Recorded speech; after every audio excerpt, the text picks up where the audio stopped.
नमस्कार मित्रों, मेरा नाम है ब्रजेश मिश्र। स्वागत करता हूं मैं आपका इस चैनल में। मित्रों, आज हम बात करने वाले हैं कि सिंह राशि के लिए वर्ष 2026 में क्या लर्निंग्स हैं और किन चीज़ों को लेकर के थोड़ा ध्यान देना चाहिए। मित्रों, शनि की ढैया आपकी चल रही है। शनि के पर्सपेक्टिव से अगर देखा जाए तो शनि पूरे साल आपके अष्टम भाव में बैठेंगे। अष्टम भाव में बैठ करके वो परिवर्तन वाला भाव, मृत्यु वाला भाव, किस चीज़ की मृत्यु होगी? क्या किसी व्यक्ति, वस्तु, स्थान खत्म होने वाला है? ऐसा नहीं है। परिवर्तन कारक ग्रह शनि जिन जिन भावों को देख रहे हैं उनसे संबंधित कुछ ऐसे विचार, कुछ ऐसी लर्निंग्स आप यहाँ पर सीखने वाले हो कि आपका जीवन एकदम बदल जाएगा।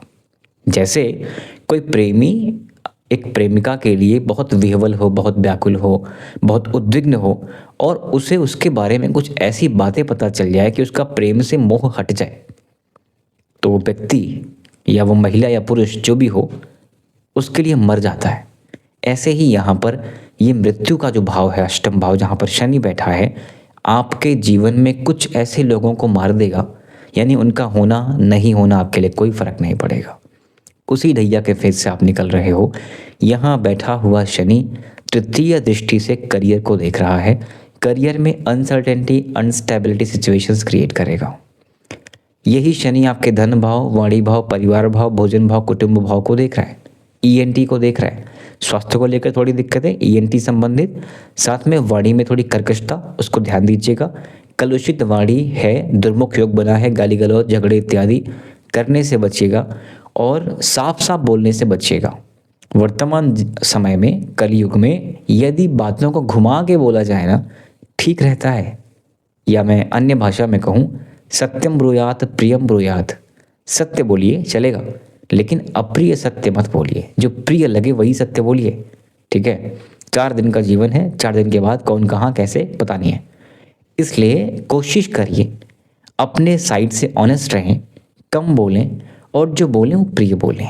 इससे पारिवारिक, सामाजिक जो परिप्रेक्ष्य है आपका वो बेहतर तरीके से चल सकेगा। धन को लेकर के थोड़ा स्ट्रगल है, पैसे व्यय होने की संभावनाएं बनेंगी, इन्वेस्टमेंट की भी संभावनाएं बनेंगी, लेकिन फिर भी धन के लिए शनि स्टार्टिंग में प्रॉब्लम करता है। यानी कि 2026 का फर्स्ट हाफ थोड़ी प्रॉब्लम कर सकता है, लेकिन एंड में यानी ढैया का जो सेकेंड हाफ है उधर आप देखेंगे ना, तो 26 का सेकेंड हाफ से लेकर 27 का फर्स्ट हाफ, लर्निंग के बाद, जिन लोगों ने लर्निंग्स देखी हैं उन लर्निंग्स के बाद अब धन के लिए अच्छी स्थितियां प्रकट होंगी। Same for career, same for family. And Shani का 10th एस्पेक्ट प्रेम भाव, शिक्षा भाव, संतान भाव, प्रसत्व भाव पर है। मानसिक मेहनत करने वाले भाव पर है। जो लोग मेंटल ज़्यादा स्ट्रगल करते हैं या मेहनत करते हैं, किसी ऐसे प्रोफाइल में जॉब कर रहे हैं जहाँ पे फिजिकल वर्क कम है, मेंटल वर्क ज़्यादा है, वो वाला ऑनलाइन सारा स्टफ जो है, ट्रेडिंग भी हो गया, ये सारी चीज़ें हम यहीं से देखते हैं। लेखन हो गया, कला हो गया, आर्टिस्टिक अप्रोच हो गया, पंचम भाव ही देखा जाता है। तो शनि का इम्पैक्ट होने से इन भावों में थोड़ी डिलेज देखने को मिलेगा। यानी आप एफर्ट डाल रहे हैं, रिजल्ट वैसा नहीं आ रहा है, लेकिन ये एफर्ट डाल के ही आप एक ऐसे मुकाम पर पहुंचते हो जहां पर आप अपने पुराने कर्म बंधनों को ख़त्म करते हो, ज़ीरो पे आते हो। जो लर्निंग्स आपको इस बीच में मिल रही होती हैं, डिलेज हो करके, अपमान सह करके, एलिगेशंस आपके ऊपर लग करके, कि आप चॉइसेस आपकी बड़ी बेटर होती हैं कि अब मैं ये करूँगा। और हर साढ़े साथी हो या ढैया हो, इसके बाद का फेज़ ट्रांसफॉर्मेशन का फेज़ ही है। सो आप ये मान के चलें कि वर्तमान समय में तूफानों के बीच से गुजर ज़रूर रहे हैं, लेकिन तूफान थमेंगे और थमने के बाद का समय एक बेहतर समय निकल के आएगा।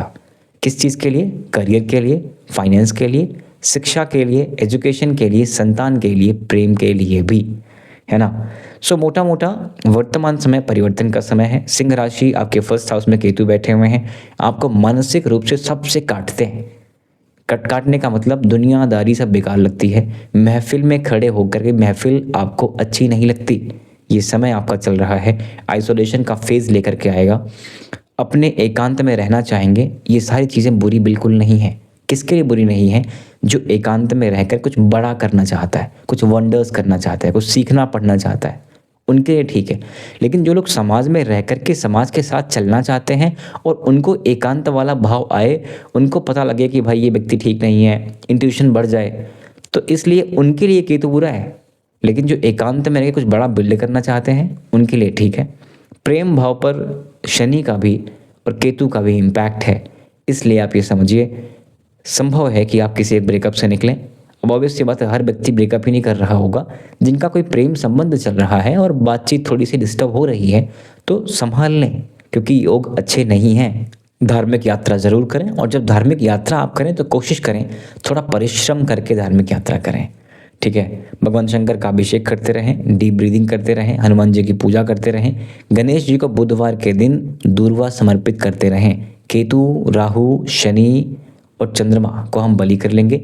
डीप ब्रीदिंग करने के साथ साथ शारीरिक श्रम ज़रूर करें, ये बेहद आवश्यक है आपके लिए। So that's it for now मित्रों, आपके सपोर्ट के लिए बहुत बहुत धन्यवाद। Thank you very much. मिलेंगे आपसे आने वाले वीडियोज़ में। अपना ख्याल रखें।